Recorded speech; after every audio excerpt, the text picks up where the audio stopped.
Agradezco la oportunidad a la Academia Nacional de Medicina de México y al doctor Pablo Álvarez Maldonado, al doctor Carrillo Esper, presidente de la Academia, por la invitación a participar en este simposio.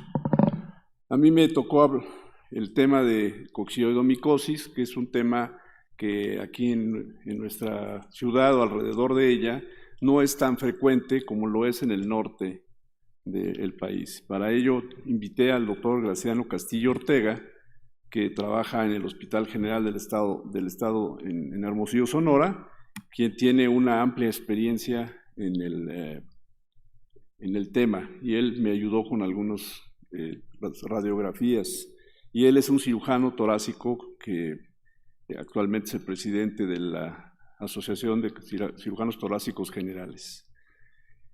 Yo declaro que no tengo ningún conflicto de interés con esto y que el doctor Villalba Caloca, que era un cirujano de tórax que trabajó en el INER, tuvo una gran carrera por allá, siempre decía que siempre hay mucho que aprender. Era una de las cosas que él siempre decía.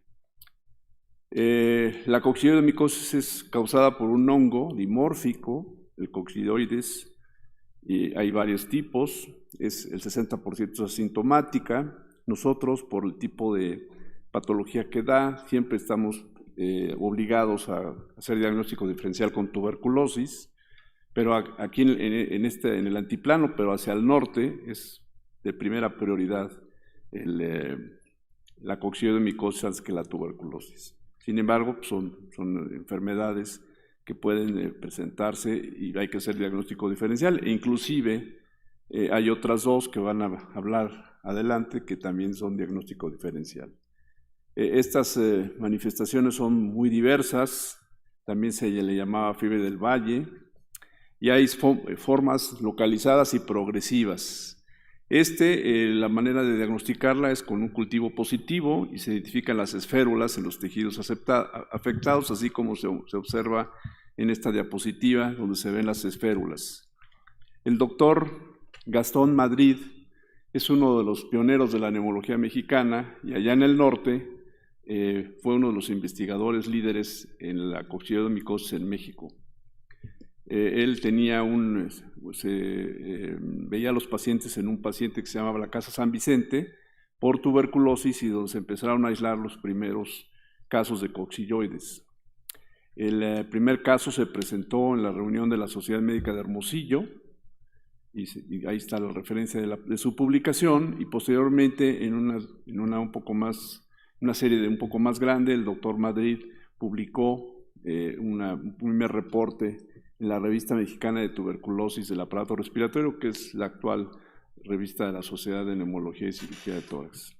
Aquí tienen uno de los primeros casos que se vieron en Sudamérica, en donde se ve una coccidioidomicosis cutánea, y que incluso cuando el paciente falleció, porque esta se volvió invasiva y se fue hacia el cerebro, le cortaron la cabeza y la guardan en un museo, así como la están viendo ustedes ahí.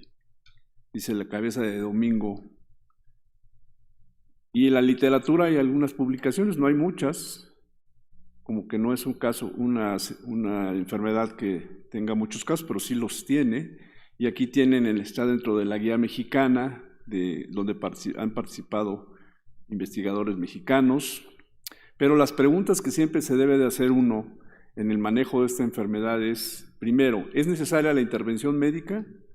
Dos, si la terapia antimicótica fuera beneficiosa, ¿qué agentes son apropiados? Y la otra, ¿es necesario un procedimiento quirúrgico para debridamiento y la reconstrucción de las lesiones destructivas? Esas siempre son preguntas que se tiene uno que hacer.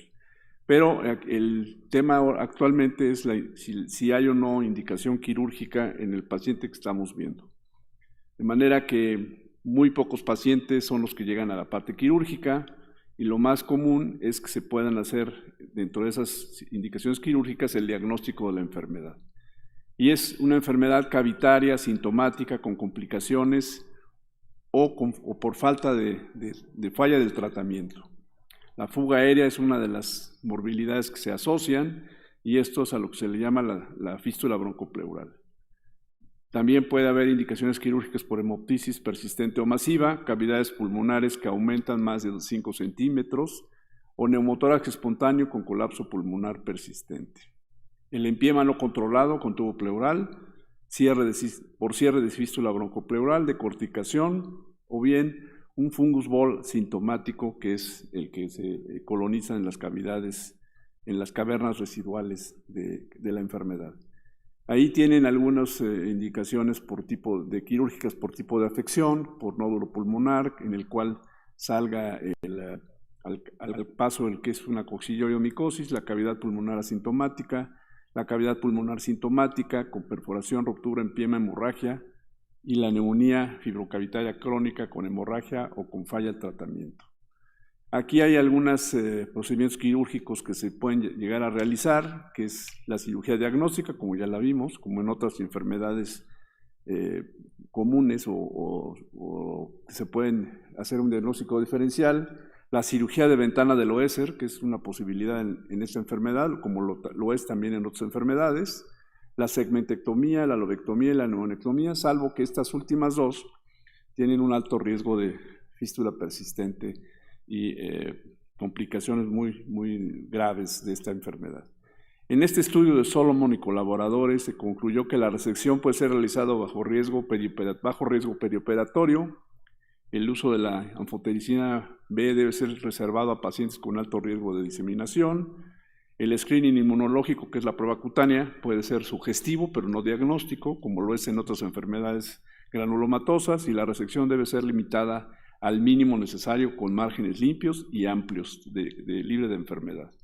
¿Cómo se debe de hacer esta cirugía? ¿Por cirugía abierta o por una video assisted thoracic surgery, que es una incisión mucho más pequeña con el uso de lentes y televisión? Bueno, el chiste es poder ver la cavidad pleural, hacer una lisis de adherencias, biopsias guiadas, acciones terapéuticas más fáciles, tiempo reducido de recuperación con la toracoscopía y la documentación de la enfermedad con la toma de muestras, como lo están viendo ustedes aquí en esta diapositiva, que se toma una muestra de algunas lesiones que se encontraron y ahí es donde de repente brinca la enfermedad.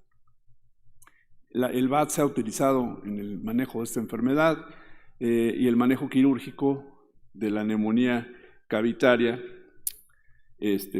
puede, por VAT, los cirujanos torácicos con suficiente experiencia en este procedimiento. Hay otras opciones quirúrgicas que ya se las comenté y esto se tendrá que ver caso por caso porque las circunstancias pueden cambiar. La biopsia quirúrgica puede requerirse si el diagnóstico no puede ser establecido por los métodos tradicionales. La biopsia es la mejor forma de muestreo ganglionar o del parénquima enfermo y los ganglios mediastinales pueden ser abordados por mediastinoscopía o parénquima por toracoscopía. Una de las técnicas puede ser la toma de biopsias de ganglios por ventana mediastinal anterior. Aquí tenemos algunas esférulas, como ya les mencionaba al principio. El manejo de las cavidades es a veces complejo, pero se debe de seguir los preceptos que se hacen en otras enfermedades, como la tuberculosis, que es, como les decía, que era hacer la pleurotomía abierta modificada o bien la ventana de Loeser. Y en algunos casos puede requerirse de decorticación y de resección de cavidades comunicadas a la pleura. Esto se requiere de mucha experiencia en el tema. Estos pacientes que no toleran algunos medicamentos orales o que se requieren 2 o más procedimientos, se recomienda la anfotericina intravenosa. Ahí tienen ustedes en la tomografía algunas lesiones que no se parecen a otras enfermedades. Aquí, por ejemplo, pues ven ustedes que tiene cavidades bilaterales. Esta es una mujer de 17 años con hemoptisis. Esta otra de 47 con diabetes y hemoptisis masiva. Y algunas otras imágenes como estas que están ustedes viendo, que no se parecen en nada a otras enfermedades. Se pueden hacer cuadros comparativos de tuberculosis con la coccillomicosis, pero tienen algunas diferencias que pueden ir orientando hacia el diagnóstico. Igualmente que las cavidades abiertas a la pleura con el manejo de la ventana de Loeser.